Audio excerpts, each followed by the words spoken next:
And welcome in to In-Game Chat for Saturday, September the 6th, 2025 here. It's Season 19, Episode 27. I believe that is correct. I'm Scott. And I'm RJ. Welcome into the show, everybody. Here is that. Get that done and out of the way. Welcome in. Hope you guys had a great 2 weeks.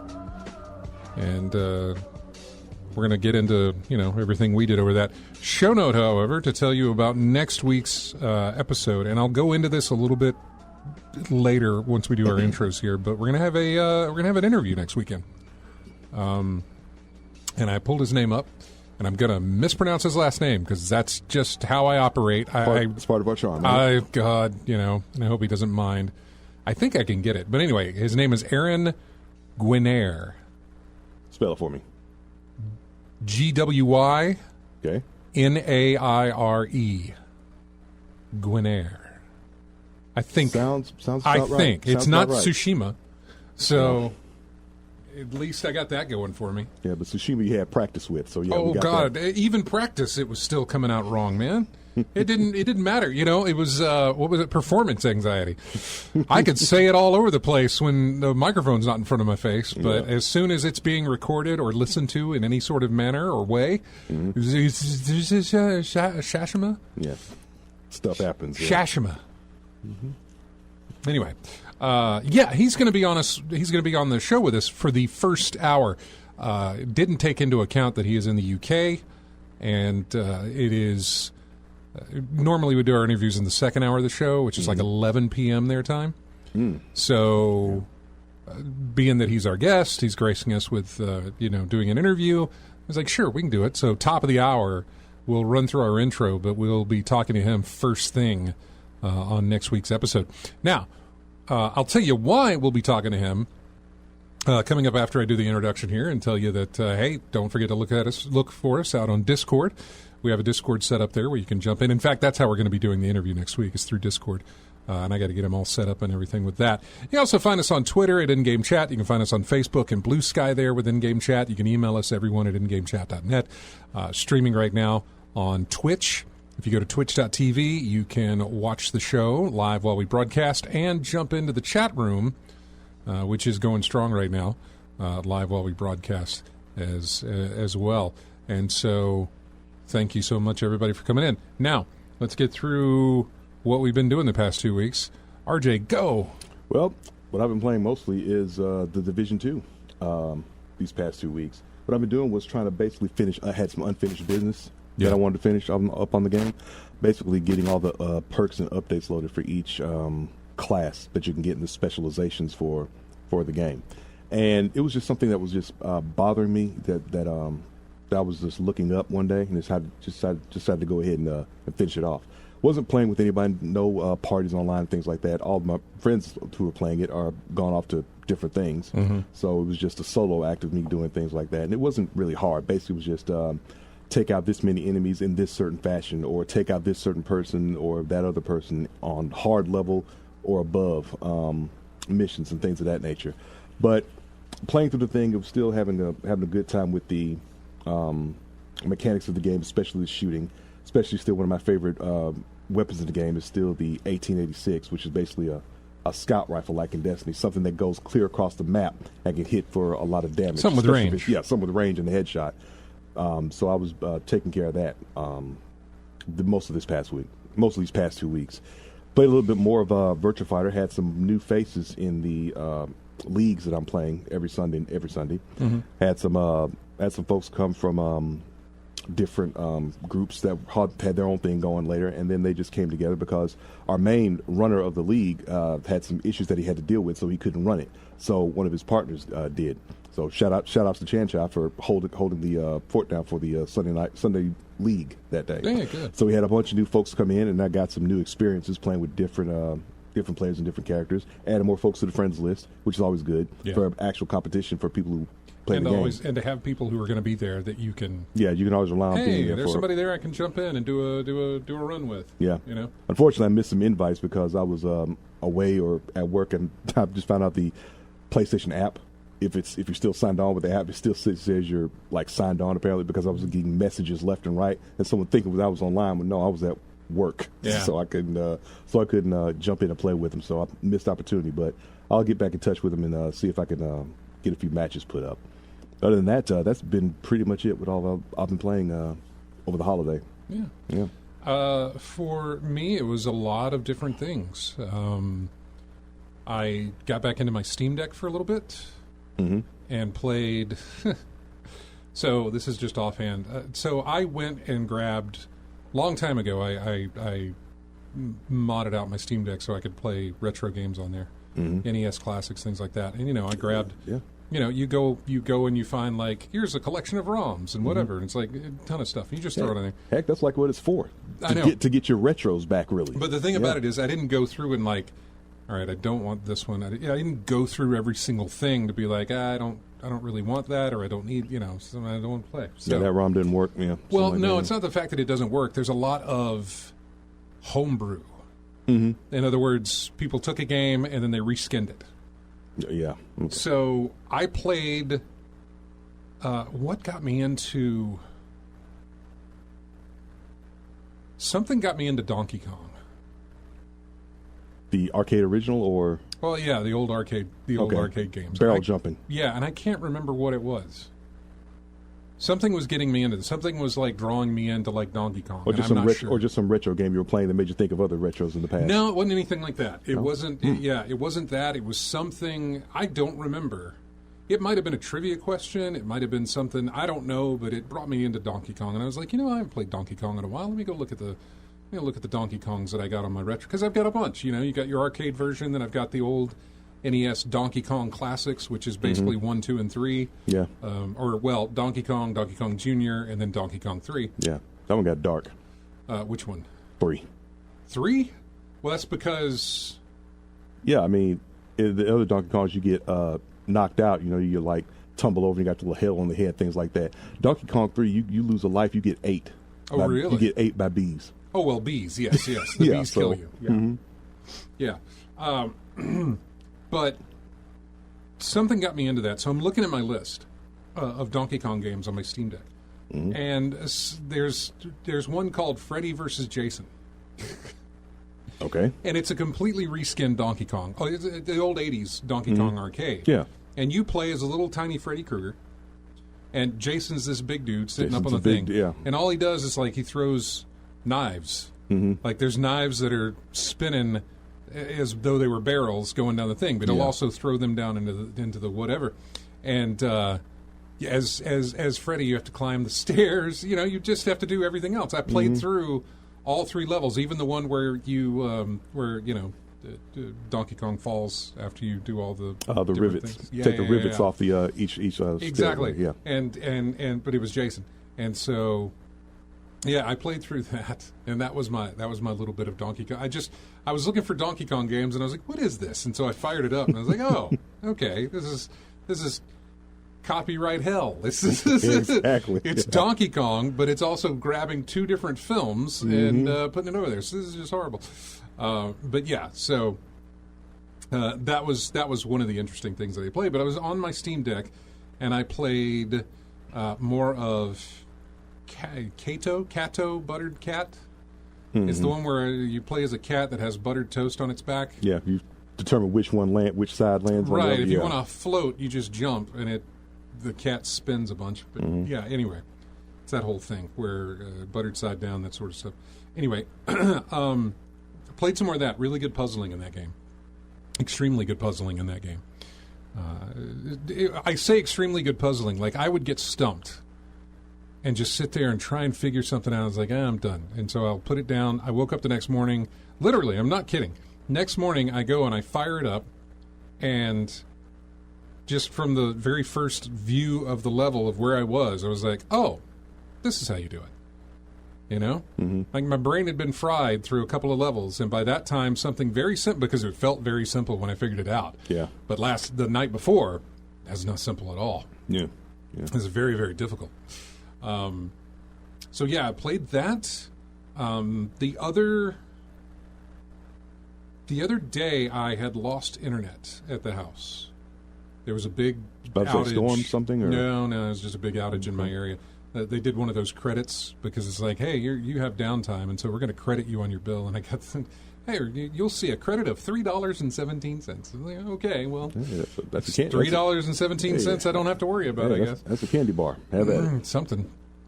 Anyway, so during that time, I was relegated to any game that I had that didn't need an online connection, which unfortunately Snap does, and I didn't need to download. It didn't need to connect to servers. Yeah, that's something you don't think about much now. Yeah. Like the games that you can play that doesn't need internet at all, or for an update. There are games that won't let you play until you update. Until you update it, but not even the update. There were a couple of them that I tried to fire up. Said, hey, we can't access the cloud servers, and so your game save may be erased, overwritten. Because if you're playing and the internet comes back, something like that, it's going to try and sync what you've just done, and it'll overwrite whatever's on the cloud servers. So a lot of that stuff, I was like, okay, I don't want to risk that either. Yeah. So I played a demo that I had played previous and didn't really get the gist of it. Mm-hmm. Except I suddenly did while I had to focus there, and it was the only thing I could play. Mm-hmm. I suddenly learned the gist of it, basically. Mm-hmm. It's called Raccoon, I think. Raccoon. Okay. Yeah. I know, it's very strange. It's a raccoon who's operating this coin-operated arcade game. Mm-hmm. That it's the old thing where you put in coins and then the shelf pushes the coins off the thing. Anyway, it's done so in a way that it gives me Balatro vibes. Is it going to be as great as Balatro is? No. But it has that mechanic going for it. So every round, you take your winnings and you go to the shop to buy certain things that may help your next run. Mm-hmm. Certain power-ups, certain you can also buy coins that you can put in the machine that have special abilities. And each round, there's 10. You have a higher and higher goal to reach as far as the money coming off of there. And the more money you knock off, the more you move up a multiplier. So as the multiplier comes up and you knock more coins off, you're getting more than what you're dropping off there. Mm-hmm. And every, I don't know how many multiplier sets or whatever that you get to spin a wheel that will drop something on the board that's usually beneficial to you. Or it'll give something into your inventory, or it'll give you tickets. Tickets, you can, I think you have 10 tickets that you can exchange for money. So in other words, if you run out of coins and you haven't met your goal, you can exchange a ticket to get more coins to try and reach your goal. But you only get like 10 shots. Unless, of course, you get a power-up that does something differently that helps you out with that card. Yeah. But there's plenty of those. There's plenty, and I don't know, I haven't gotten through all of it. There's different characters to play with who have different abilities from the beginning, and then there's different power-ups that you go through to try and make it through all 10 rounds of the machine. So I was thinking part of the allure of Balatro was the different type of jokers that you could get. So is that the coins that you can buy? I would say, well, that's the problem. The coins don't stay with you. In other words, the coins you use. They don't stay. Like jokers stay throughout the thing unless you decide to delete them or whatever. So these are like a one and done? The coins are one and done, and the power-ups are one and done as well. There are, however, I didn't want to get into too much detail on it because I'm not exactly sure on what everything's called and how it all works. But there is... I don't know what the power-up was called. I just know that you could shake the machine. Oh, okay. Yeah. And like you had, tilt on a pin, but just... Basically, yeah. It would never tilt, but you could shake the machine because you had that ability.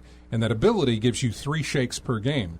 But you can do one shake, and if you knock off enough coins or enough multipliers with the coins or whatever the case may be, you can earn that back. And so, I would get close to where I needed to be as far as maybe getting a spin or maybe getting a high multiplier.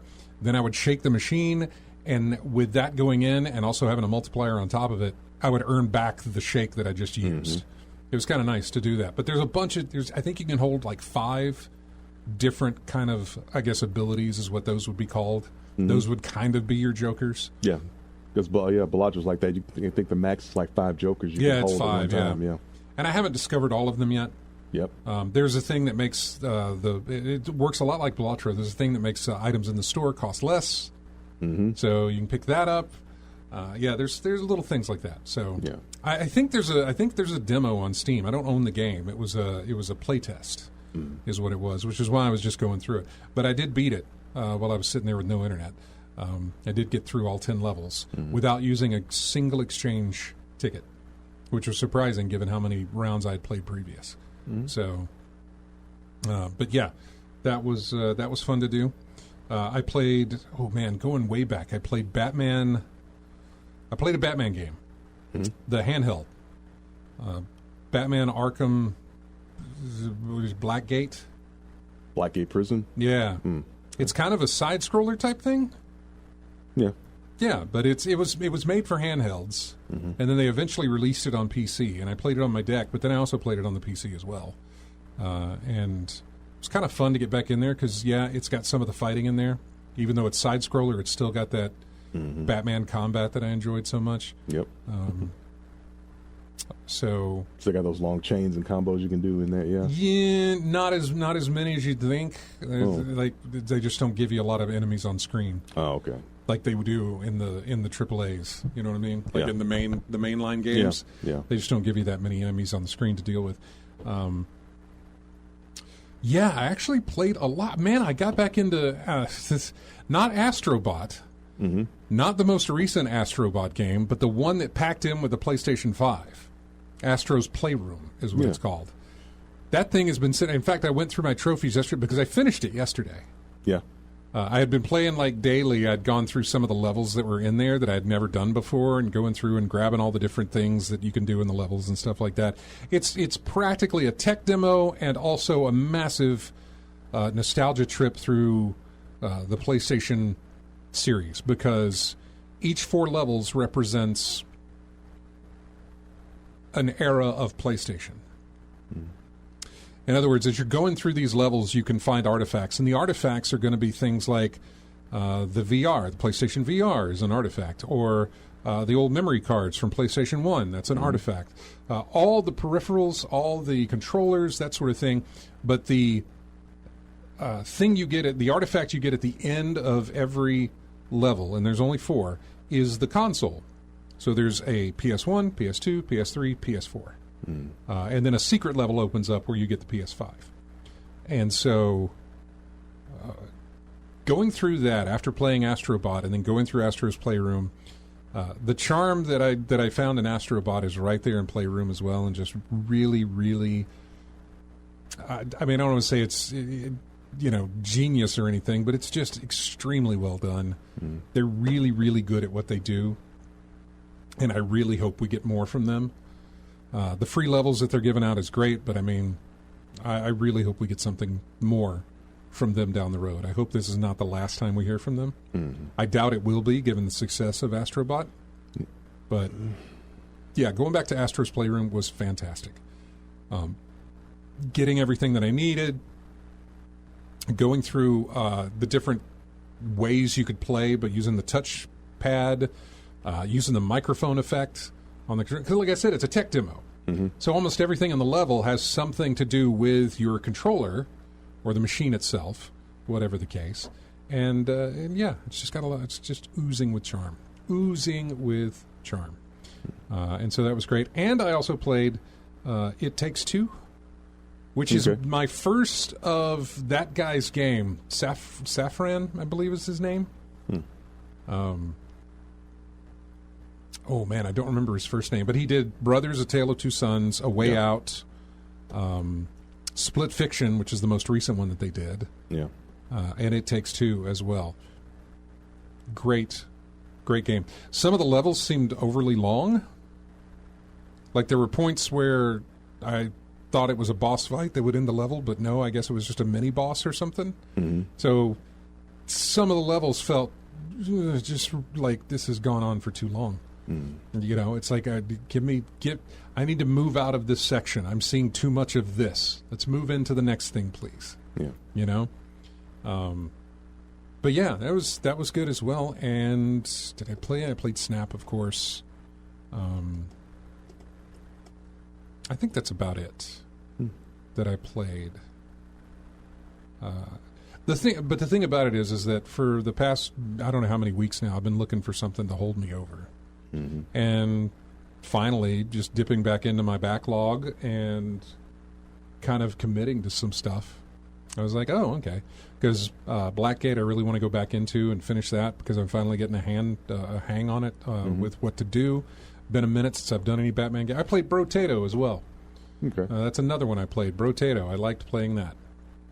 But I don't want to get too much into that because I know Ball Pit is coming out next month, and that's going to be my roguelike, whatever kind of thing that is. Roguelike shooter power-up thing. Next fun game you're playing. Yeah, it's going to be my next one that I bang my head against a wall with. So that I look forward to as well. But I played some Brotato and enjoyed it.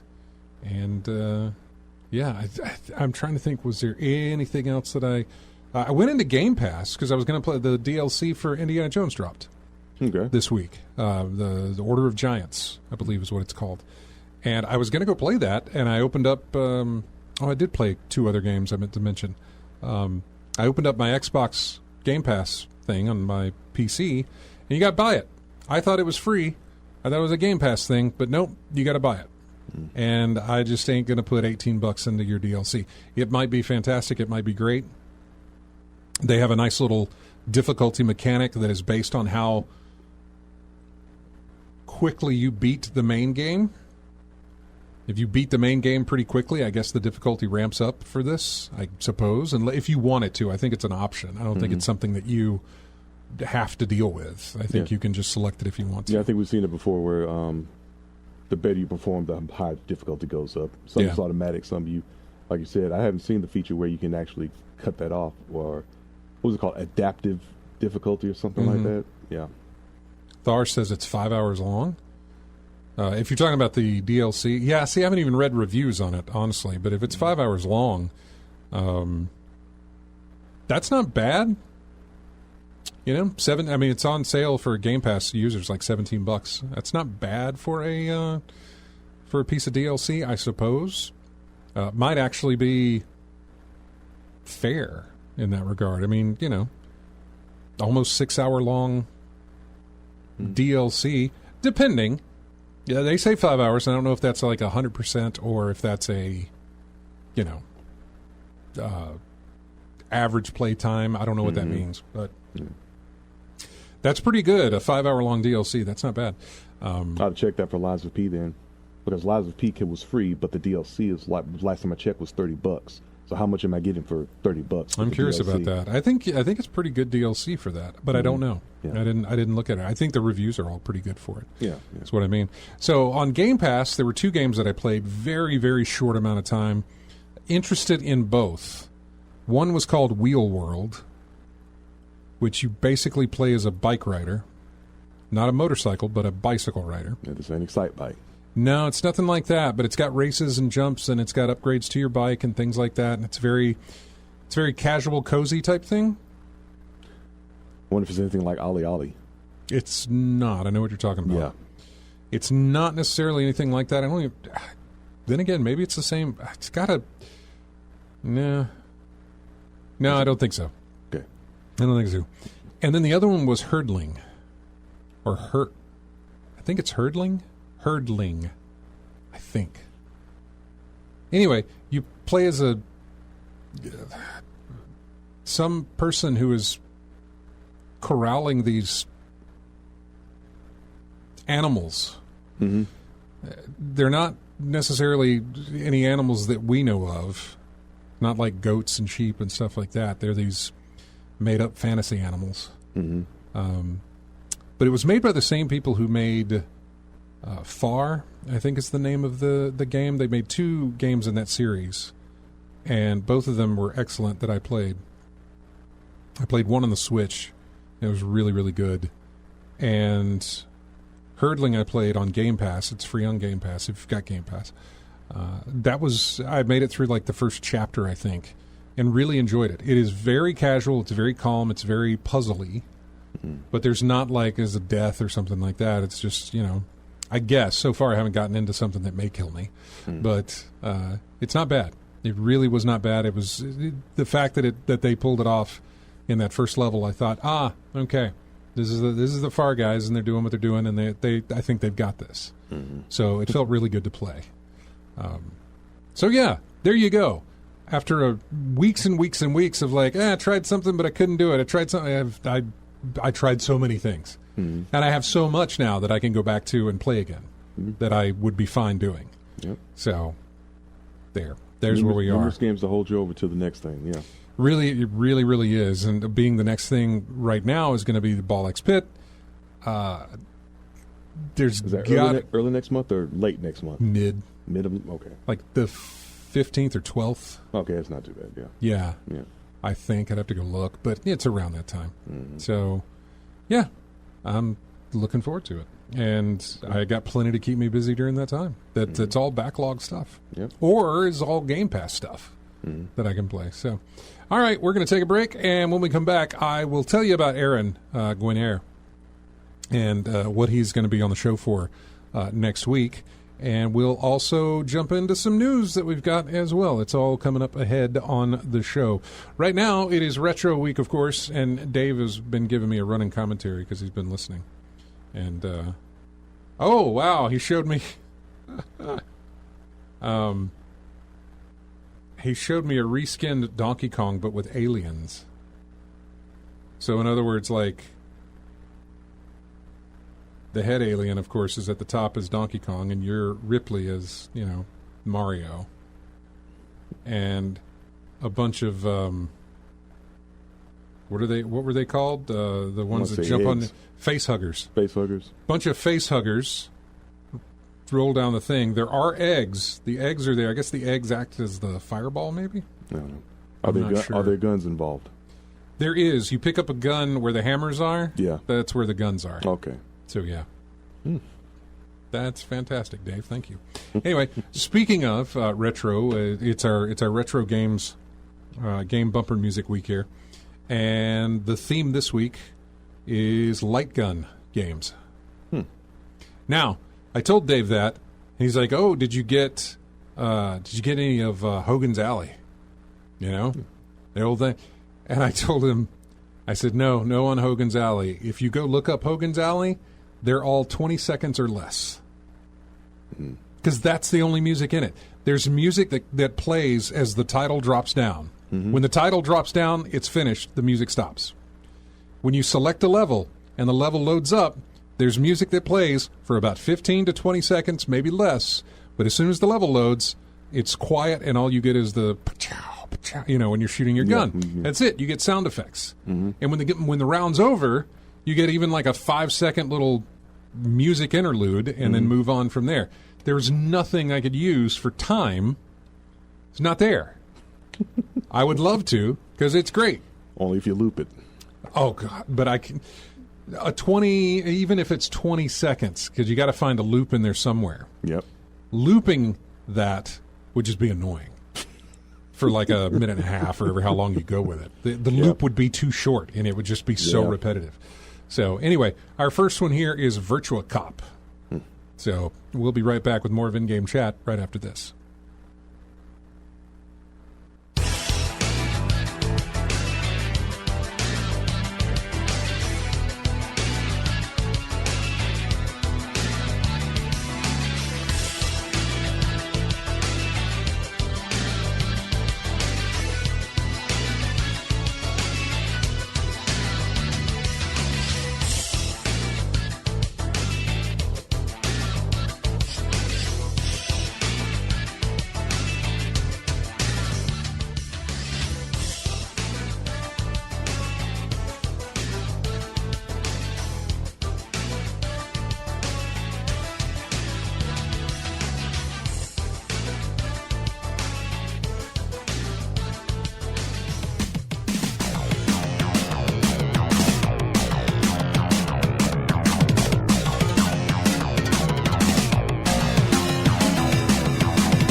Hey, that is... welcome back to In-Game Chat. That's music from Terminator 2.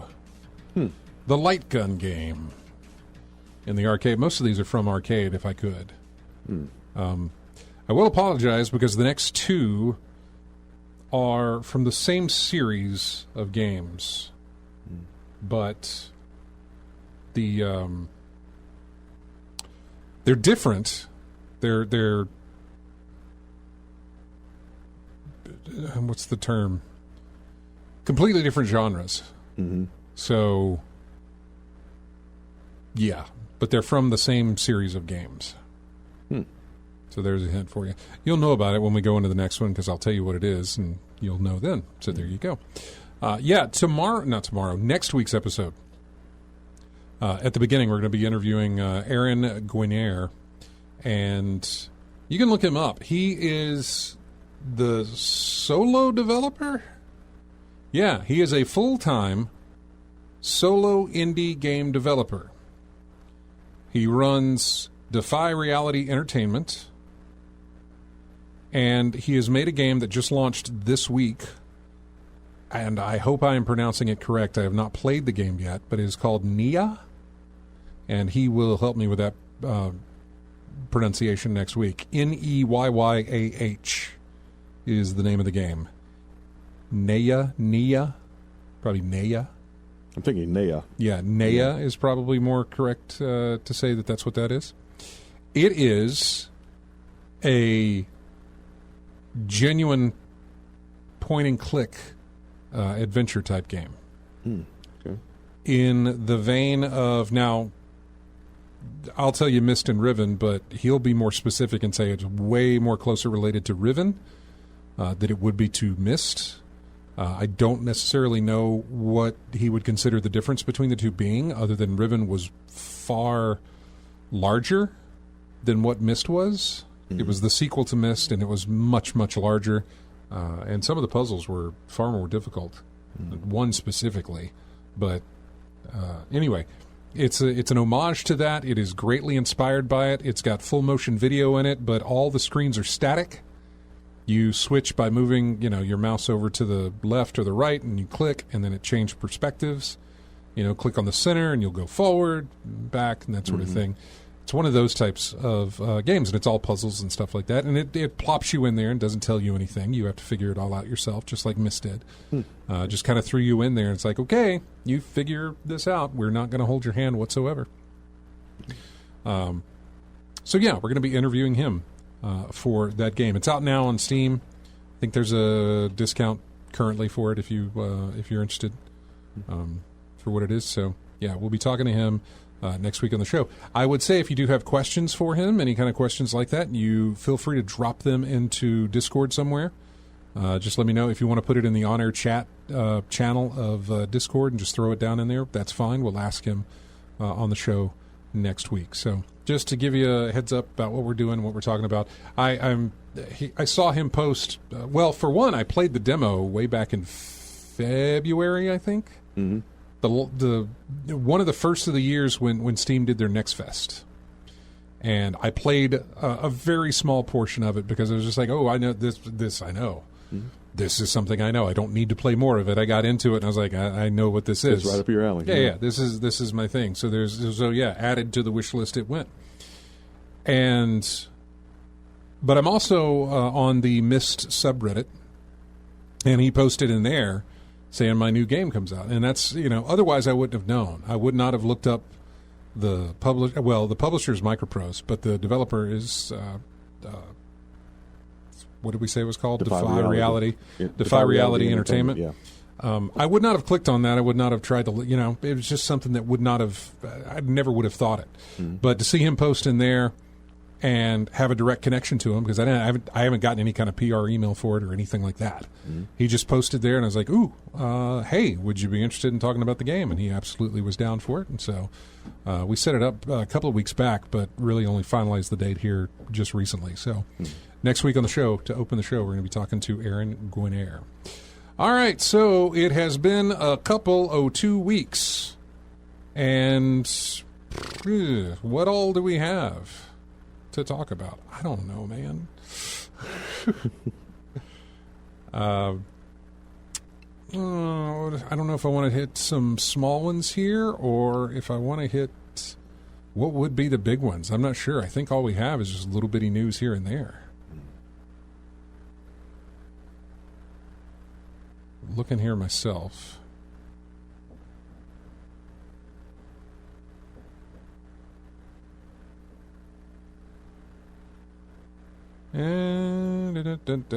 Well, Silksong is the big one, right? Yeah, PAX West happened. Silksong got released. So, in fact, Silksong, which it just did a number on every platform that it was released on. But not only that, where's the other one that I had? Oh, yeah, from PC Gamer.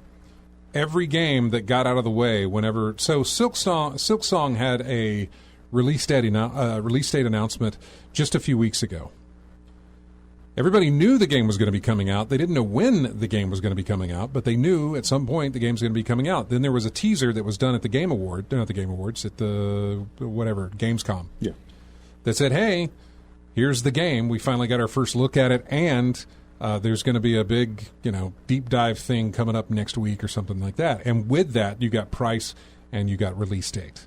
And as soon as the release date was announced, because it was so short between knowing about it and when it was going to release, a bunch of other games got out of the way pretty quick. They knew this is the GTA 6 effect, kind of thing, or the GTA 6 Lite. Yeah, the GTA effect. Yeah, which is if a Grand Theft Auto is getting released, you get out of the way. Mm-hmm. And given the fact that this is such a huge demand of this game, which it's not that I don't understand why people are excited for it. It's just that I didn't play the first game, and I don't know anything about the concept of it. Yeah. But I do know a lot of people were waiting for the sequel. Mm-hmm. So, yeah. Hollow Knight Silksong, the Metroidvania that has now claimed at least 8 victims since its surprise release date announcement earlier this month. When I say victims, I mean other video games. And by claimed, I mean that Silksong's looming launch has led those games to adjust their own release plans so as not to be caught in the blast radius. What did we have? How many did we have? Clover Pit. It is a Balatro-like slot machine game that moved from September 3rd to September 26th. What else do we get? A game called Stomp. A Kickstarter had been planned for September 12th with a demo launching on Steam August 29th.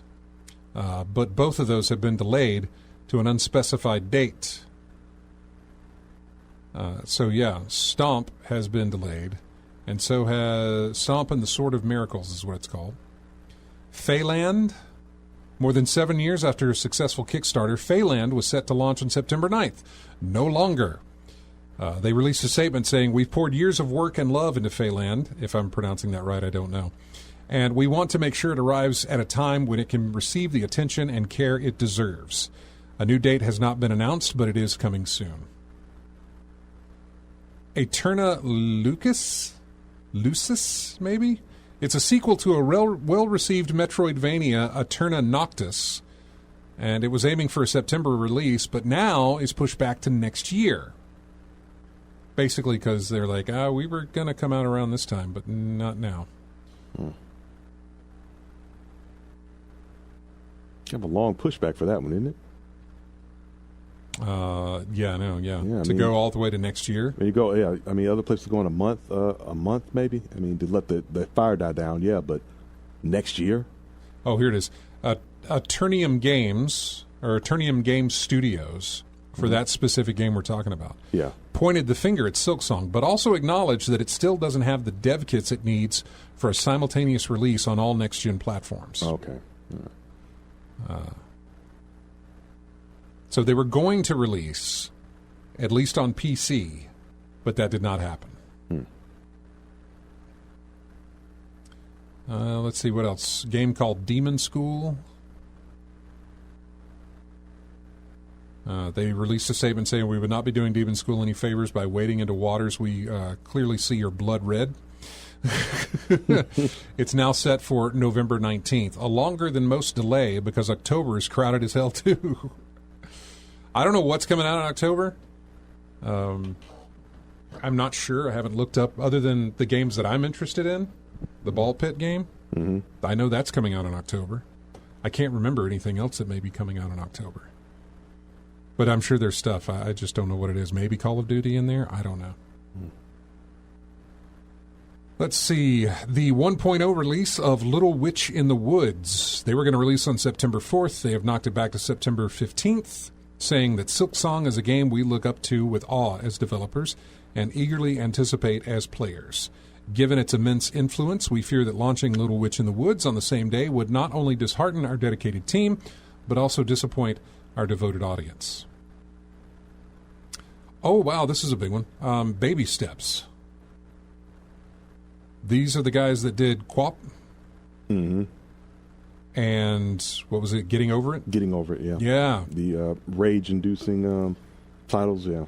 His open world walking simulator has also been pushed back. It was going to be released on September 8th, but now it is being pushed back to September 23rd.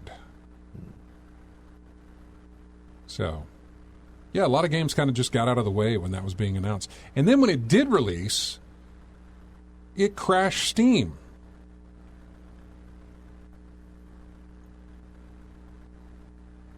As I type these words, attempting to access the Steam store results in an E502L3 error message and a bashful something went wrong message.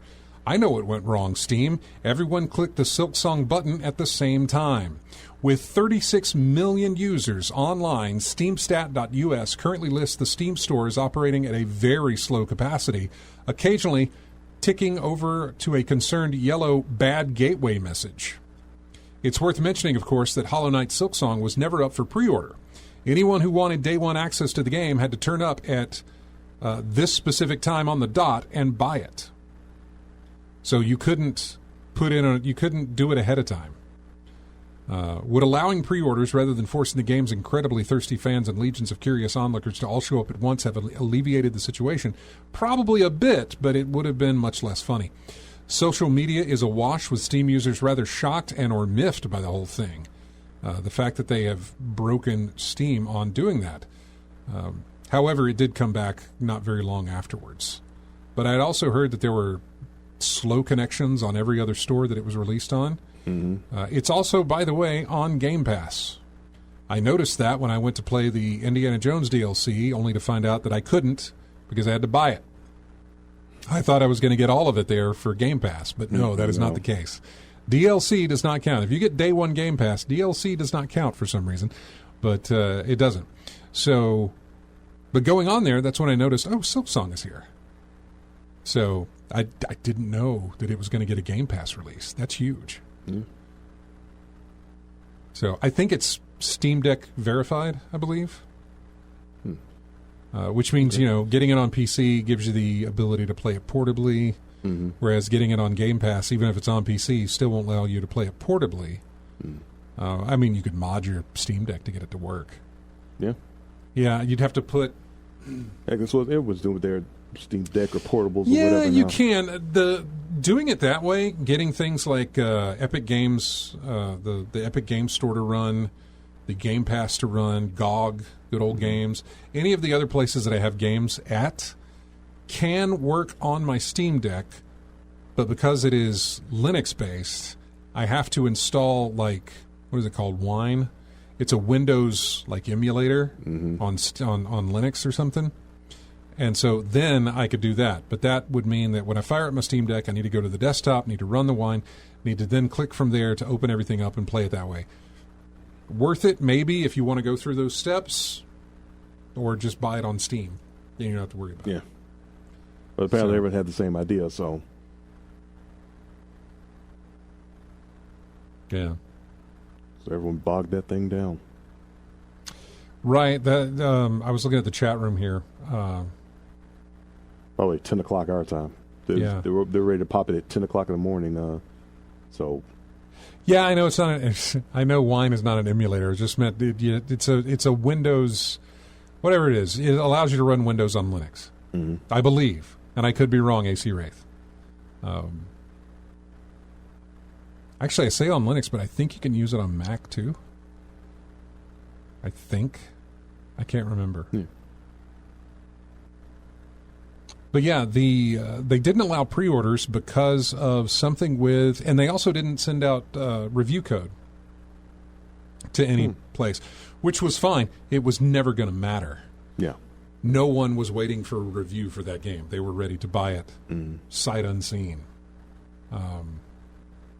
It's just what the abbreviation stands for. Thank you. For the Wine. The Silksong, the developers had mentioned something like, we're not going to let you pre-order. Something about the fact that this was a Kickstarter type game. In other words, there were backers for this game, and they weren't getting codes until release day either. So they didn't want to give anybody else earlier access to it than the people who backed the game themselves. Right. If everybody was going to get it, they were all going to get it at the same time. Nobody was going to get the advance, because apparently in the Kickstarter there was nothing where, you'll get to play the game, 10 days in advance or 3 days in advance.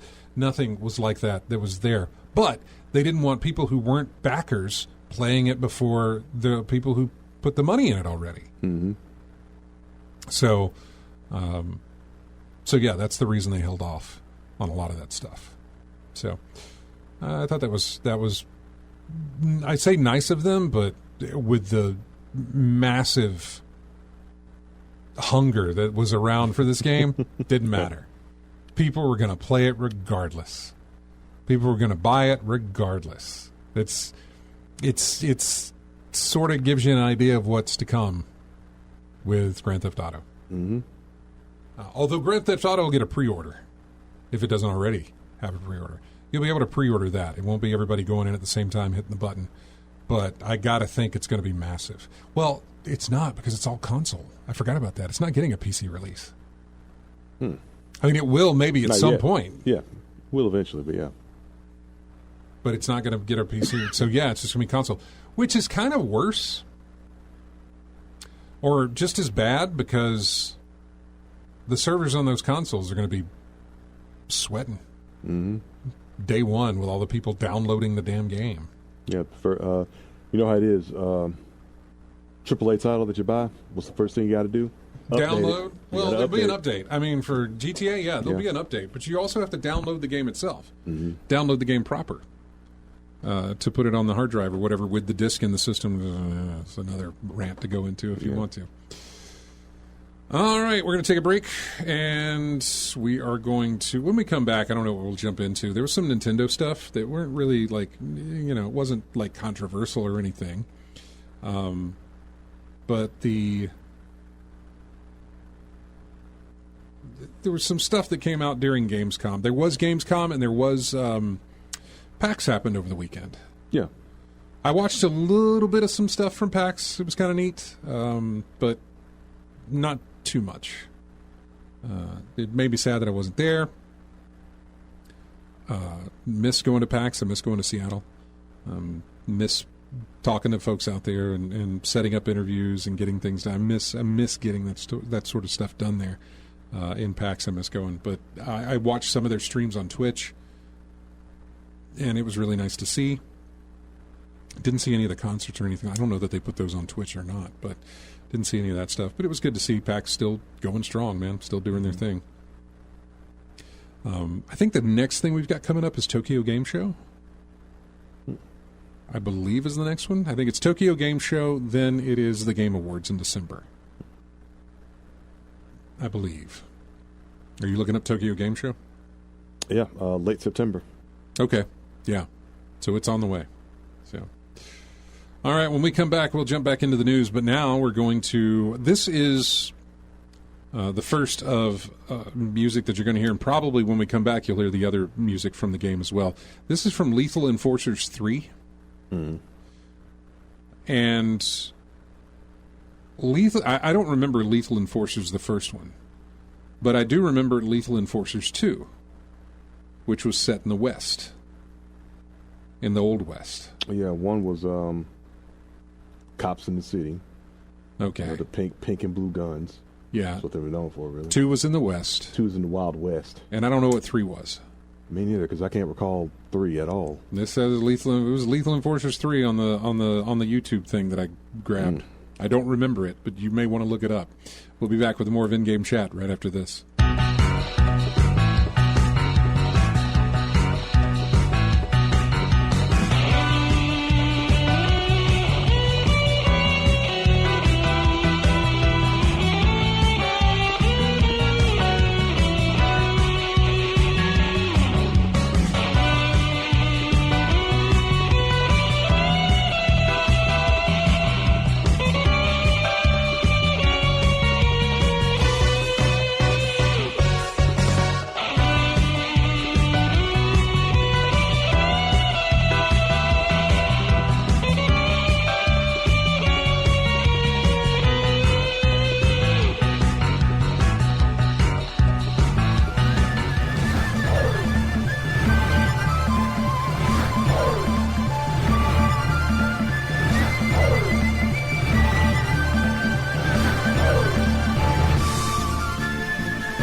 Welcome back into In-Game Chat. This is music from Lethal Enforcers 2, Gunfighters.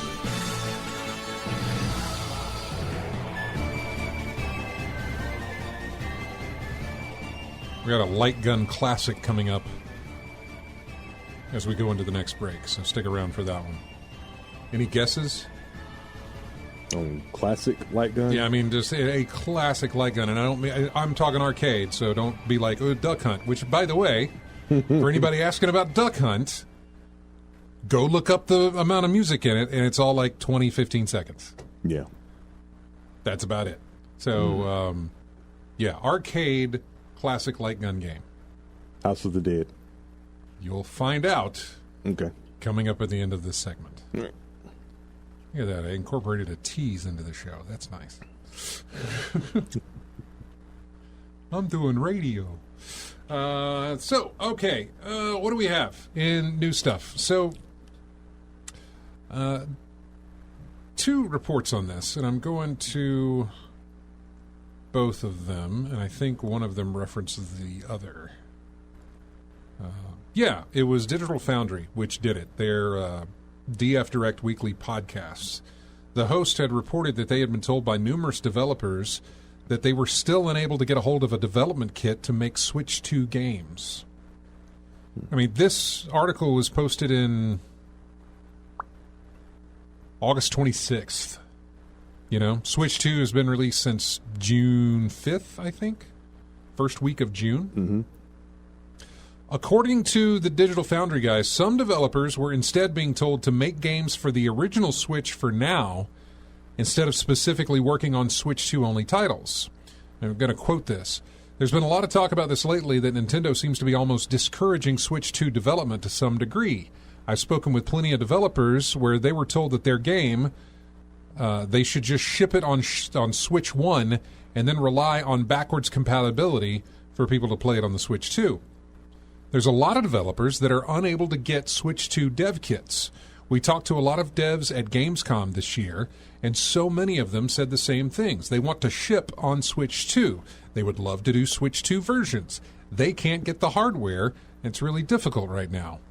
They noted that Nintendo's decision to send development kits to some studios but not others didn't appear to always make sense in his opinion, citing indie title Chillin' by the Fire, which was published by Oink Games and makes use of the Switch 2 camera as one of the more unusual examples of a smaller studio being able to get a kit ahead of more established developers. I think they should get more dev kits out there, but I don't really know what Nintendo's mindset was with these sets of decisions. So I don't really understand the strategy because, like you said, even now developers are struggling to get the dev kit systems. And I know that some months ago when we were hearing things through the grapevine and talking to people that there were some weird exclusions with some big developers struggling to get kits for their games. And there were some kind of weird inclusions as well. Some indies were included, which was nice to see. But then there's that campfire game, the camera campfire game, and they're getting kits. Some big developers, on the other hand, who develop AAA stuff, they're not in the pipeline to get their kits. And I have no idea why. They don't know why either. The Bear concluded that Nintendo's alleged advice of releasing games on Switch and relying on backwards compatibility isn't necessarily useful for games that push the original hardware to its limits. For starters, given that Switch's output resolution is 1080p when docked and 720p in handheld, which is a big difference between the Switch 2. That's 4K docked and 1080p handheld. Means a less sharper image before taking game performance into account, which then, there's the look of it and then there's the performance of it. Two things that you're going to be hindered by if you're trying to make a Switch 2 game, but it's like, well, let's just develop it for the Switch then. Yeah. It's not what you intended to do. Considering the sales volume of Switch 2, it's not like developers would be in a position where they didn't want to support the new hardware. I think broadly speaking, developers do want to support the new hardware, but the thing that's really stark to me too is at this point we've seen very few proper Switch 2 editions post-launch. I don't think we've seen any, hardly at all really, from third-party developers in particular. Obviously, we saw No Man's Sky. I think one or two other games in the mix there, but really it's been a very slow trickle of titles earning that Switch 2 edition badge. So yeah, I really want to see more movement on that front. I hope it's a temporary thing. I hope that in a year or two we're looking back and we're like, that was a really weird decision, but it was fixed in time. I hope that's what we're looking at in a little while, and that is the end of the article there. I mean, like you said, the thought process, why pick those indies? Because are they showing off the tech of the Switch 2? Because you said the one was the one that uses the camera, the other one uses some other feature on the Switch. That's a good point. I mean, yeah. That's a really great point because the camera is a peripheral that you can only buy from Nintendo. I mean, you can buy it from like Best Buy and stuff like that. Yeah. But Nintendo is the one that makes those. Yeah. So Nintendo gets that profit. So if you put out a game that utilizes that, it's going to sell more cameras, I guess. Yeah. Of course, if you think about it, if you're withholding, and I don't necessarily think they're withholding dev kits.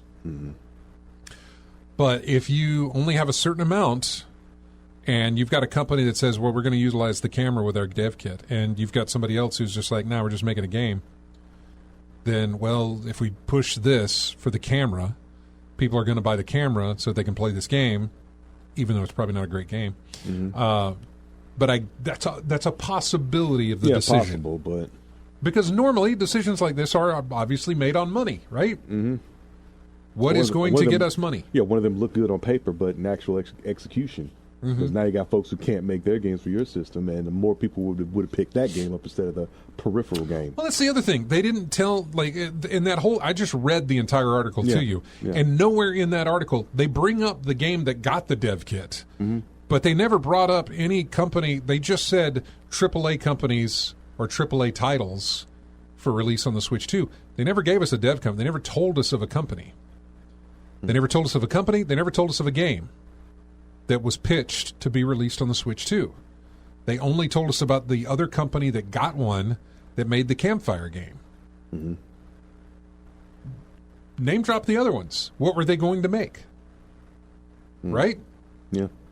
What were you going to make?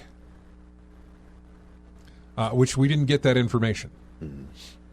In other words, a better idea of trying to figure out why Nintendo picked this company over this company doesn't tell us anything if you only tell us what one of those companies was making, and you don't tell us what the other one was doing. How do we know what the comparison is? I'm sure that Campfire game is crap. I say that, and I probably shouldn't say that, but because I haven't played it, I don't know. Probably somebody put some effort into it, so it's probably got some merit to them, obviously. But it seems like it's one of those things where we're just going to take advantage of the hardware of putting a camera there, and you and a friend can sit at a campfire. You can see their face. They can see your face with the camera. Maybe. I don't know. I'd have to look it up. It just, given that article, doesn't seem like whatever this campfire game is was anything that was any kind of special. It just utilized a device that people had to go out and pay more money for. Mm-hmm. That Nintendo would make more money off of. So I don't know. But we don't have an idea of what the other games were going to be used, were going to be made. No idea.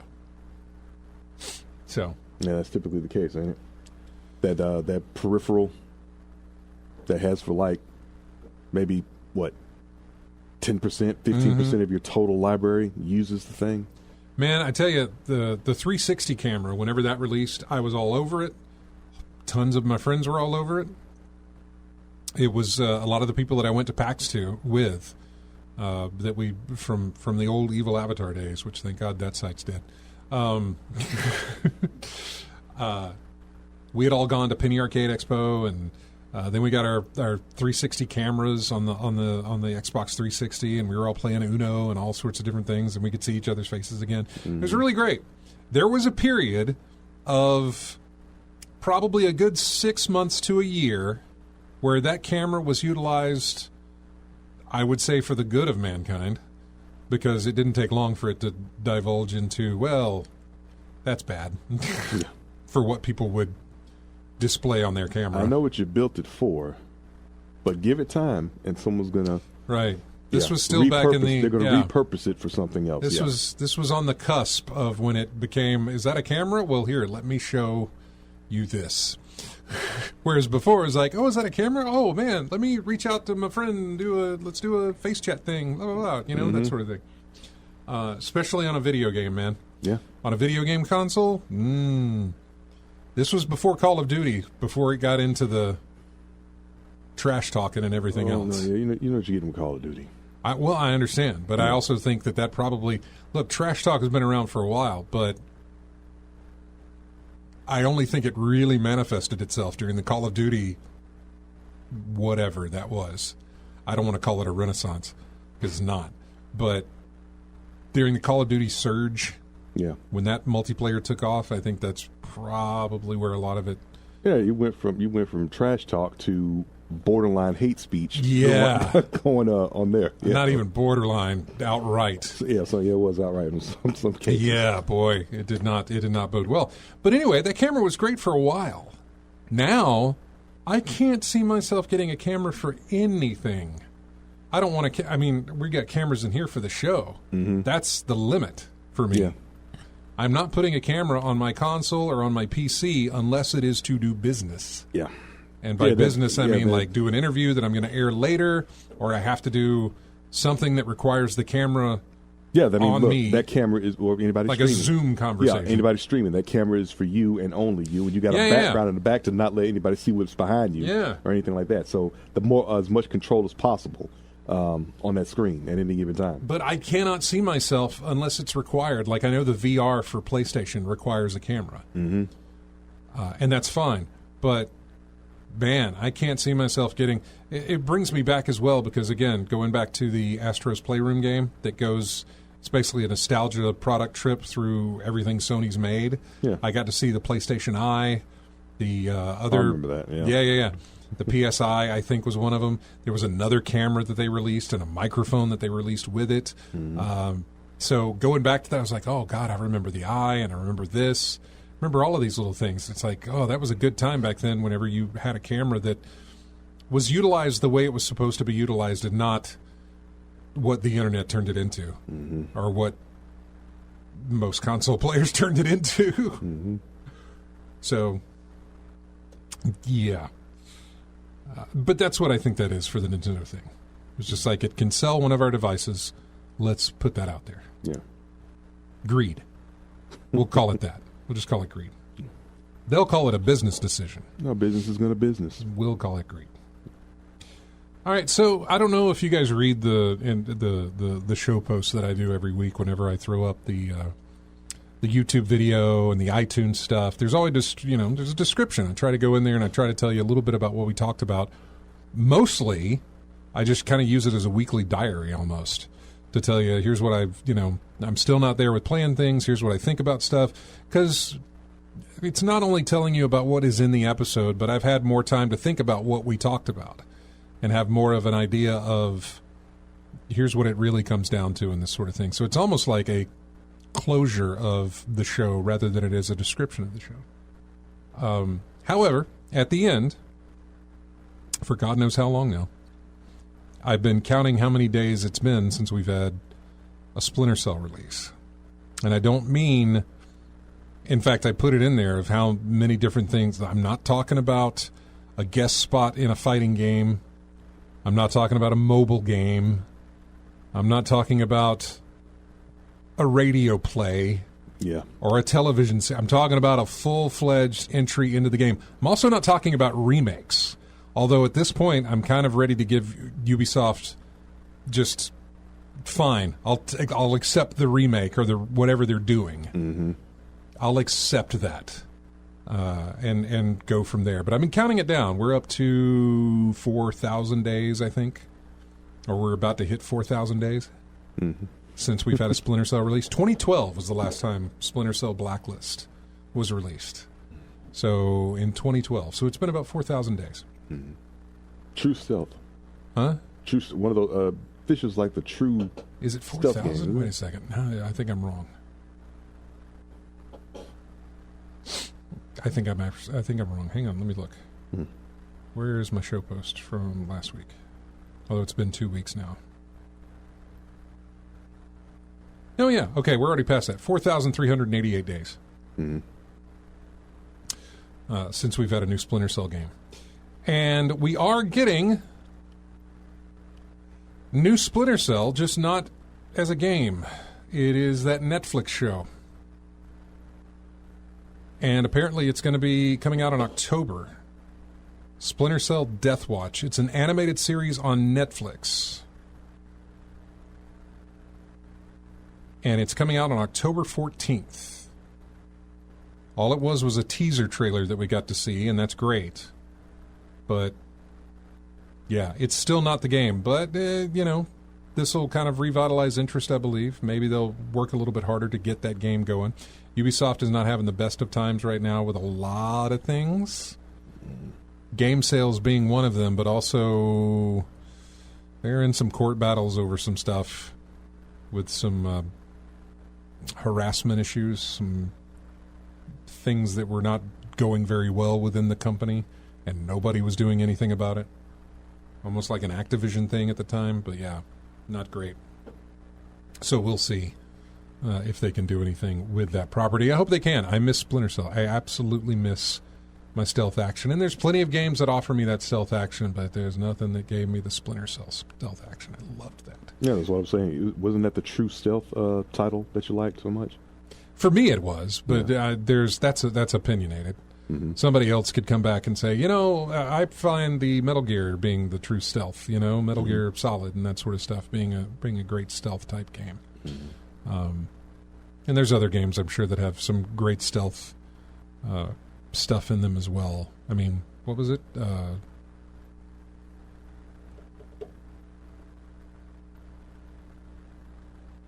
Damn, I've forgotten it. Well, great stealth gameplay? Well, I say it was stealth. It was more turn-based Invisible Link. Okay, yeah.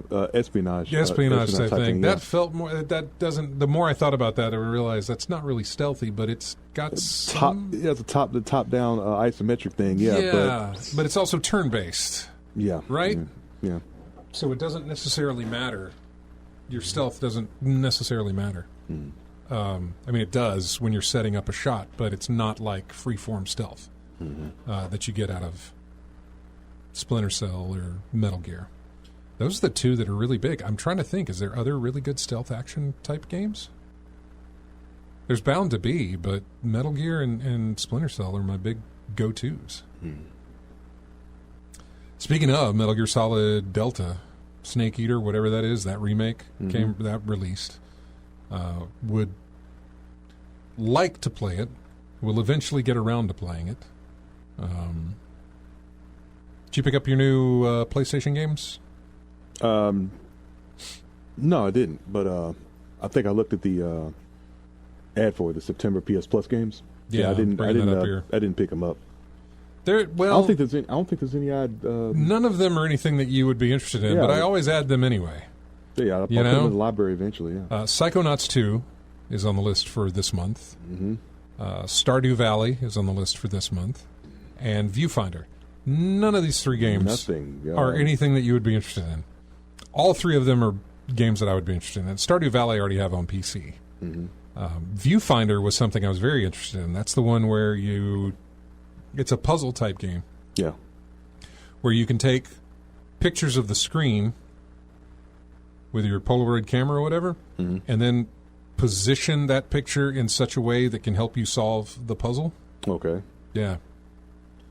Well, I might just pick it up just to see what that's about. I mean, add them to the library. I'm just going to add them to the library. I mean, it's not the first time I've had a whole roster of free stuff that's like, I'll probably never play this stuff, but since it's free, stick it to the library. You can always download it later. Yeah. Yeah. Every time I go, sometimes I go in there and remember going through that list of my library for PlayStation games. I'm like, when did I buy this? Probably didn't. Mm-hmm. It was probably free PlayStation Plus, and you just put it in the library and forgot about it. I've got so many of those too. Yeah. So many of those. It's just like it's all from PS Plus. Most of my game library, with the exception of Steam, most of my game library on Xbox now. Well, Xbox is Game Pass. Mm-hmm. Used to be Xbox Live Gold.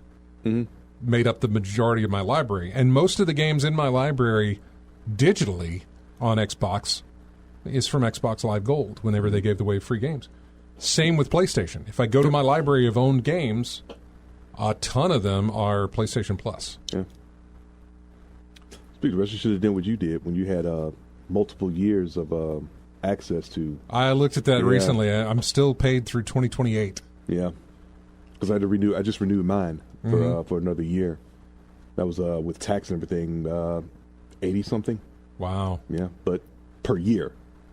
That's per year. I mean, it was last time I paid was 60. Now it's 80 something after tax. But yeah, but it's still per year. So if I ever see a deal where I can get more years than the standard price, yeah, let me know. I'll usually you will around the holidays. Yeah. I haven't Black Friday. Yeah, sometimes. Yeah. Okay. Usually you're adding 3 months or whatever. I don't know how they do it on there, but you can add. Yeah, there's a 3 month, 6 month, and a 1 year package. At least when I re-upped again, but I always went for the year. Yeah. Mm-hmm. Oh, and there's an ad for college football. EA's college football. Mm-hmm. 2026, I guess. I believe 2026. Yeah. Speaking of which, maybe see the most recent golf. Because I don't think I bought golf in a few years. For PlayStation? Yeah, PlayStation. See if I got on a PS, at least with a PS5. Wait, see if I can do something with that. I would check the store just to see, because I don't know what's out there recently or what's been released. Mm-hmm. I don't know what's coming up. I don't think we get golf games around this time of the year anyway. Yeah. Usually with these games, you get the releases when the sports season starts. Mm. So college football and NFL would usually get released during the late summer, in August sometimes. Baseball, obviously, in March. Yep, you get a release on that one. I don't know when NBA 2K and all those other things get released. I'm not sure when that happens. I think let's see. The latest one is 2K25. For what, football? No, PGA. Oh, for PGA. Yeah, okay. Golf. Yeah. I mean, that's the latest one out now. All right, we probably do every other year. I think they do every for other golf year. Every golf. other year. I think every maybe. Other year. Yeah. That would make sense. So it's probably 23 that I picked up last. Okay. Yeah. We're going to take a break. When we come back, we will jump back into more news, which we've got more to talk about. There's some Blizzard news in there, Steam Deck 2 news in there, EA Skate. We had that as well. The PS6, maybe, and other stuff coming up as well. So here's your classic one. It is not House of the Dead. Did you say House of the Dead? I said House of the Dead. Yeah, House of the Dead. It is not House of the Dead. I don't think I can play this and you could recognize it. I could try. No.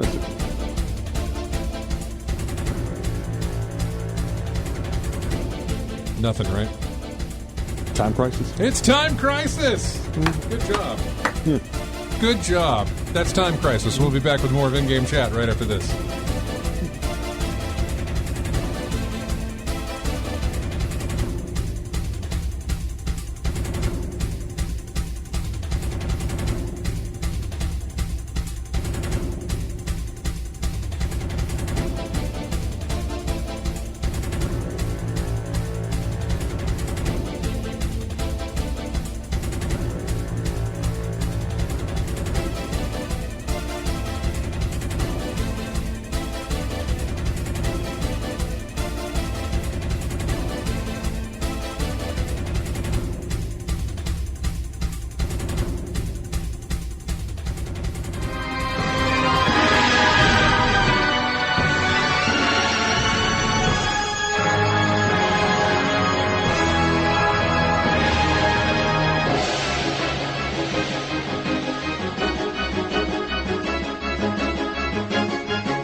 Back in to In-Game Chat.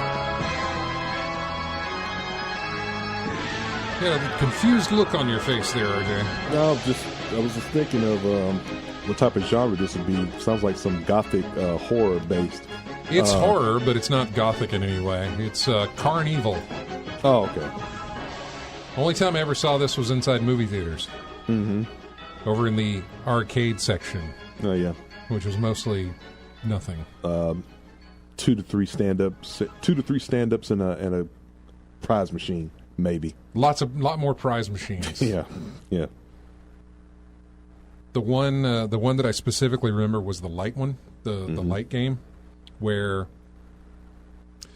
the boxes flash and you've got to make sure you hit the stop button in the center screen, and then you have to build that up. Yeah. In other words, it's going across the screen and you hit stop when it's in the center. Then another set on the next level goes across the screen and you hit stop so it's in the center, and you build that center thing up. And if you can get to a certain point, you'd win. I mean, the attractions that and this shows you how far back I go. Yeah. They were all like Nintendo DS machines inside there. Mm-hmm. $150 prize. Yeah. If you can put in ever how much the thing was, a couple of quarters, maybe $1 worth, you could get that. But it was, by the time it got up to like near the end, because it started wide, which means you had a big area of... You had a good window in the first starts. But there was a certain level where it's like, no, that window gets really tight. Yeah. And it goes very fast. Mm-hmm. And eventually it ends up being, again... rigged. Yes. Yes. Absolutely. Only every 10th attempt will get something, right? Yeah. I'm just throwing out arbitrary numbers. Probably more than that. Probably every 50th or 100th attempt. Yeah. Or 150th attempt, given the fact that you had Nintendo DSs in that thing. Mm-hmm. And there was other stuff. There were all little trinkets and little things like that, but I remember what it was. Anyway, but that's what you had in the movie theaters. You had light gun game, maybe a sit-down driving game, a couple of stand-ups, if that, and then the rest were prize games. Mm-hmm. Claws, the light one that we talked about, nothing that had you go to the counter to redeem anything, because that's not how those things worked. Mm-mm. This was not like a Dave & Buster's. No. It was, it was just there, so... Yeah. I haven't been into the theater that had the art. It's been a while. It's been a while since I've been to a theater. It hasn't been anything to make me want to go out and see a film lately. Oh, I definitely went and saw Superman. Mm-hmm. Yeah. I think that's the last one I went to. It is. Yeah. All right, so let's jump back into the some news. There's not much. There's some news. By the way, I haven't even looked. I'm sorry, guys, in chat. I've just been looking at our news here. There's Lethal Migrant talking about Nintendo. AC Race says, this reminds me of older Nintendo consoles where developers couldn't get a kit without a physical studio, which left many indies out. Hitman. Yeah, I didn't think about Hitman. I knew there was other stealth games, but Lethal Migrant reminded me that there's Hitman. Yeah, no. Hitman's great. Yeah, one of Matt's favorites, yeah. Yeah. Mark of the Ninja is really good. I liked that. Oh, yeah, Tenchu, Stealth Assassins. Yeah. There's a lot more stealth stuff. I just, for whatever reason, wasn't being able to remember them all. Not quite stealth, but a stealth element, Manhunt. Yeah, kind of. Yeah, remember that? Yeah, oh, I remember that. Yeah. Not for the stealth. No. Yeah. That was not a game you remembered. That's not a game you came away from and thought, boy, that stealth's really good. But it was a key element playing through that game, especially near the end, man. Goodness. It was, look, the stealth was the regular cereal in the bowl. Everything else were the marshmallows. Mm. And it was the only part you ever really liked about the cereal was the marshmallows. And by that I mean the gruesome, stuff that went on in Manhunt. Yeah, it was woof. Going back to your stealth games, though, you mentioned Hitman. And something I watched the other night was there was a 30-minute state of play that PlayStation put on for the new James Bond game. 007 First Light, I think is what it's called. Okay. Man, basically, it looks like if Uncharted and Hitman had a baby. Okay. And I wouldn't say Uncharted, later Uncharted. I would say something like Uncharted 1. And I don't mean that by the looks. I just mean that by the abilities that are given to you, like the way he climbs around, the way he hangs off the walls and that sort of stuff. The traversal. Traversal, yeah. The map traversal gives me an Uncharted vibe, and that is about it. Maybe the gunplay does too. I'm not sure, but the thing sold me on it. It sold me even more so when they went over the car chase that takes place. If I'm going by what was shown in the state of play, and they do things where it's like, here's the opening. Okay, in the what do they call them? In the fairness of time type of situation where it's like we can't show you everything. Yeah. So let's speed this up a little bit and get you to some good parts of this. Mm-hmm. So you're not watching this whole stealth stuff play out over and over and over again, which they did a couple of times going through it. The different gadgets that you're able to do, the different ways that you can approach situations, how to distract people from things so you can get your stuff done. Yeah, I was just about to ask you, it ain't James Bond without some gadgets. Yeah, something. Yeah. So, yeah. Yeah, you get a couple of gadgets, and you also use distraction. You use the ability to kind of look at your environment and see what you're going to do with it. And there's multiple ways to, I suppose, solve a problem is a good way to put it. Like you need to get into... There's a hitman element right there. Yeah, exactly. You can disguise yourself. You can distract. Mm-hmm. You can do things like that. You can I don't know. But there was a car chase set piece and even the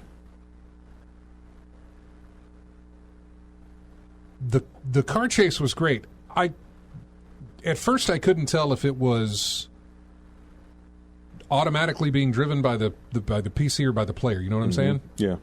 But as I watched more of it, I was like, okay, this is a set piece. This is, again, let me go back to Uncharted. If we go to Uncharted 2 with the train sequence, where you're on this train that just continues until you trigger events that happen on that train and get to the end of it. Same thing with this car chase. This car chase goes on for as long as it needs to until you trigger certain events that happen throughout there. And you will inevitably do that as you're playing. Mm-hmm. And I thought that was really cool that they implemented that. I could be speaking off of, again, not having a good memory of other games that may have done things like this, but I don't remember anyone that's incorporated a car chase in there. Plenty of car chases, yes. GTA has had car chases. Spider-Man has car chases where you're chasing down a car to whatever. Yeah. But to incorporate some really cool set design pieces in there of jumps and crashes and swerves and dodges and all these different things that you've got to do in order to, finish that level. It's a level, essentially. But instead of a point A, well, there is a point A, but point B is always moving with you until you take out all pursuers. Until you trigger what you've got to trigger to make that make that happen. I thought it was really well done. Then they showed another, once the car chase was over, you're at an airport or you're at a military airport and you do some stealth, and then you chase down the plane. You get on top of the plane. You fight some guys as the plane's taking off while you're on top of it. Again, another amazing set piece. Then I think you get into the plane and you have some stuff go on in there. Then you fall out of the plane while it's in the air, and there's this whole skydive section. Again, that is this massive... It's just set piece after set piece after set piece. So it's like wet. Wet, or to go back to Uncharted references, Uncharted 3, which has the fall out of the plane sequence as well. So this is why my Uncharted comparison comes into all of this. You've got Uncharted 1 with the just hanging on walls, doing your scurrying and whatever else that you do, the traversal through the thing. You have Uncharted 2 train sequence that represents the chase sequence in First Light, and then you have the plane sequence, which is also Uncharted 3 in that one. I'm not saying they pulled from there. I'm just saying that this is the best way I can relate to what they showed. Maybe they did. It's very possible. Yeah. It worked for them. Why not? We shove them all into one game. So, anyway, sold me on it. It's a single-player game, which is fantastic. There's no... I mean, yeah, there is, digital deluxe editions and things like that. But there's not, pay $5 real to get 3 Bond bucks inside the game where you can purchase upgrades. It's nothing like that. At best, there may be some DLC or I don't even think a season pass would work on this. You know what I'm saying? Yeah. It would just come with the digital deluxe edition. You get the DLC that's planned for it later, if there is any. Yeah. And I don't know that there is. Yes, there is a release date for Bond. It is coming out March 26th of next year, I believe. Of next year. Not this year, obviously. But yeah, March 26th of 2026. So you got some time. And it's also being released on PlayStation, Xbox, and PC. PlayStation doing their state of play with it made me think it was PS exclusive. Everything that was shown off gave it the feel that it was PS exclusive. But when I actually, did a Google, I noticed that it was getting released on all platforms, exception of the Switch. So I could be wrong about the Switch as well, but I saw it say Xbox, PlayStation, and I thought, okay, yeah, we're getting a PC, Xbox, and PlayStation version. So yeah, consoles and PC on that release. So there you go. Looked really good, though. The stealth is not as... What's a good word to put it? Central as like a Hitman game. But the action parts of it is also not as central as an Uncharted game. You know what I mean? Yeah. So you're not always doing one or the other. You're not always... you don't always have to fight your way through something, and you don't have to always stealth your way through something. But you can. You can do it any way that you need to, Yeah. or make it up on the fly if you get discovered, or if you've not, whatever the case. Yeah. Only way I can see it is that's just one of those situations where as soon as you're caught, the game's over, start over again. No. Yeah. Unless, of course, that's what the mission parameters state. Yeah, that's what I mean. That's the only way I can see it, a stealth being, because some folks just want to play the game loud and blatant, even if it is with James Bond or some. Splinter Cell had that. Yeah. There were some missions in Splinter, because you would get a mission briefing before you would start, and it's like, hey, this is you got to go do this, and you got to infiltrate, and you cannot be seen. Like they would tell you in the mission brief, like, you can't be seen. If they see you, then it's game over. You have to start the level again. Yeah, it's like, what's the situation I'm thinking of? Like, as soon as they see you, the hostage is killed. Can't have that happen. Yeah, no, stuff like that. Yeah, something like that. But that's the way it works in any mission. Like, even if I had just started the mission and I was hidden, but maybe I left my gun on the ground. As soon as any sort of red flag, anything that tipped off your enemy to go and alert or sound the alarm, game over. You got to start the level again. Found a body. And I mean, it was immediate too. Yeah. It was like, I guess I didn't do that right. You know, start over. So. Oh, Sniper Elite. Yeah, that's another one. Yeah. Stealth-wise, yeah. That would be another one. Although, lately in Sniper Elite, they don't even do that now. Everything should be stealthy, but if you get discovered, it's like, well, feel free to go guns a-blazing. I have a gun, so... But you don't have a fast gun, not as fast as what they have. Yeah. Normally you have a handgun and you have a sniper rifle, and that's it. Now, if you kill other people, you can pick up whatever they've got and go through it. But your loadout is for stealth. Their loadout is for death. And they don't care how loud they are. Yeah. So even when you get those guns, you still have to think about, well, if I pull this trigger, I'm going to alert everybody in the area here where I'm at. Yeah. So it's kind of a thing of, God, I forgot about Sniper Elite. That's another one I could play. I think I have 4 or 5. I don't have the most recent. If you got PS Plus, you got 3 and 4 for free. Yeah, but I'm on PC. Yeah. No. But I think I do have the most recent. Well, I say the most recent one. Resistance, right? That one I don't. That's the most recent. Okay, yeah, okay. It's the one prior to that I think I picked up. Yeah, 5. Which I think is 5. Yeah. And I haven't played that in a while. I haven't done some good... I missed that. My bullet cam. My X-ray cam, where the bullet goes through the body, you see everything, bones breaking and stuff like that. Is good stuff. Helmets rattling. Yeah, all that type of stuff. Yeah. There's a video on, I think it's on the in-game chat channel, that I did with nothing but edits of my playthrough on Sniper Elite 3 or 4. I can't remember which title it was. But it's all the... It's Africa or France? Africa. 3. Yeah. It was Africa.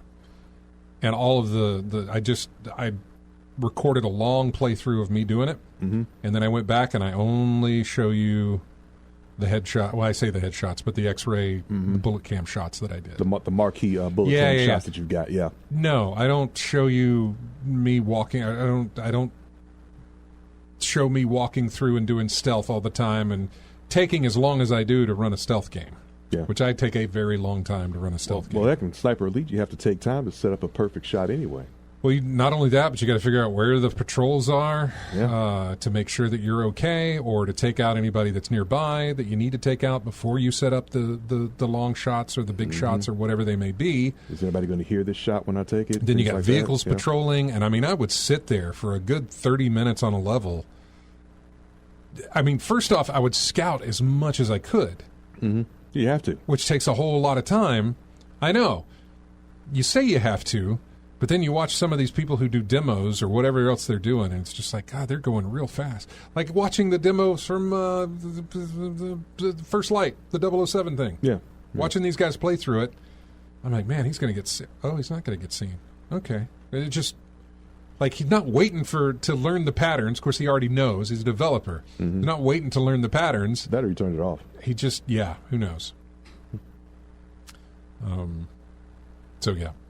What else do we have news-wise? Because we don't have very much left as far as time is concerned. Staff reduction, there were more people who lost jobs, and that really absolutely sucks. Was that 3 or 4 consecutive shows where we had to talk about folks losing their jobs? 2K, they let people go at Firaxis. Those are the people that made XCOM and the Civilization games. There was another one that I thought... it doesn't look like I have it in here, but I think there was another studio that did a lot of layoffs as well. We got some gameplay footage from Prey 2, and I don't mean the Prey that the guys from... Was it Avalanche? No. the people who did the most recent Prey game that was set in space where objects were not always what they appeared to be. I don't know if you remember that. It's the same folks that did Dishonored and Dishonored 2. Wasn't Human Head Studios, was it? No. Okay. Dishonored 2? Yeah. Dishonored and Dishonored 2. And I'm trying to remember the dev studio of that. Arcane? Okay.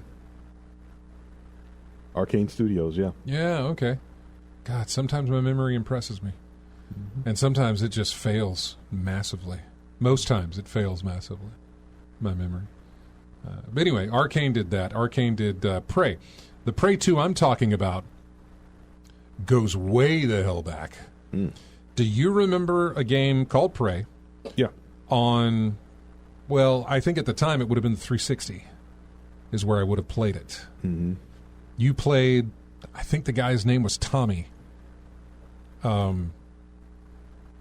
He was Native American, which played a role in the game, and I can't remember in what way, but it played a role in the game. The game starts you in this bar out in the Midwest. I want to say it was lore, some type of the lore involving the... There was lore involved, yes. His ancestors and stuff like that. Lore, things like yes. that, yeah. No, it absolutely was. It absolutely was. But the opening of the game is fantastic. Mm-hmm. It starts off, you're in a bar, and you can go and play some of the arcade games. Meanwhile, on the jukebox, I think, is Barracuda by Heart that's playing, which is fine. Nice long intro, nice long version. It take a while.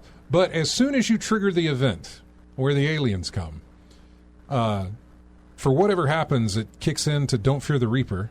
What's it called? Like, and everybody gets sucked up into the spaceship, or you get sucked up into the spaceship. And everything in the spaceship, or everything where you're at, is all organic. So you shoot the doors to open them because they're organic, and they look like... I want to say it looks... body parts. It looks like something in Dead Space. It's kind of. Yeah. Or very like, what am I walking in? This is, ugh. Yeah. But it was really, really good. Anyway, we knew of Prey 2. We saw a teaser for Prey 2. In fact, I don't know why my brain remembers some things and forgets others. Mm-hmm. Prey 2, the little teaser we got for it, used a Johnny Cash song. It was a Johnny Cash cover, not the original band. It was Rusty Cage, I think is what it was. And I can't remember the band that did that. That's the thing I can't remember. I can't remember the original band that did Rusty Cage. Was it Soundgarden? May have been, because I think I heard that in Road Rash. Yeah, probably. The remake of Road Rash from on EA. Yeah. So anyway, there was that, and I remember me and James like, oh, this is good. We're getting Prey. And then it got canceled. And we didn't get anything from it. Instead, we got Arcane's Prey game that they did. But now we can, and I remember over the years there were talks of like never it getting released, but talks of what had happened to the game. And maybe some screenshots here and there of somebody doing a demo. And then we got some video this week. It's like a very long segment of video from the actual game that got released. It's not getting released anytime soon. The game is not going to ever come out. It's done. It's dead. But there is video from way back when, prior to it being canceled, where they've got some video of it. And it was interesting to go back and kind of watch some of that. I will say the trailer made it look a lot better than what I saw for that game, but it was an unfinished product, so it doesn't necessarily matter. Anyway, we're running out of time, so we are going to go. And we will be back next week. We have our interview next week that'll start off the show. Again, throw in your questions into our Honor chat section on our Discord, and if you need that Discord, go to our website, ingamechat.net. Scroll all the way down to the bottom. There's a link to our Discord, which I think still works. You can get in there. If it doesn't, just hit me up, YouTube or any of the places that you know where I'm at. Just hit me up and I can get you in there, no problem. So, all right. Well, you guys have a fantastic week and a wonderful week here, and we will see you next Saturday. I'm going to leave you here with another classic arcade light gun experience. This one's so classic that the music I picked actually has sound effects and voice lines in it. Because I couldn't find anything that could take those out.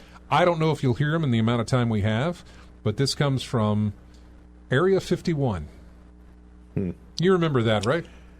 Also in movie theater lobbies, by the way. Mm-hmm. So, anyway, have a great week, folks. We will see you next Saturday.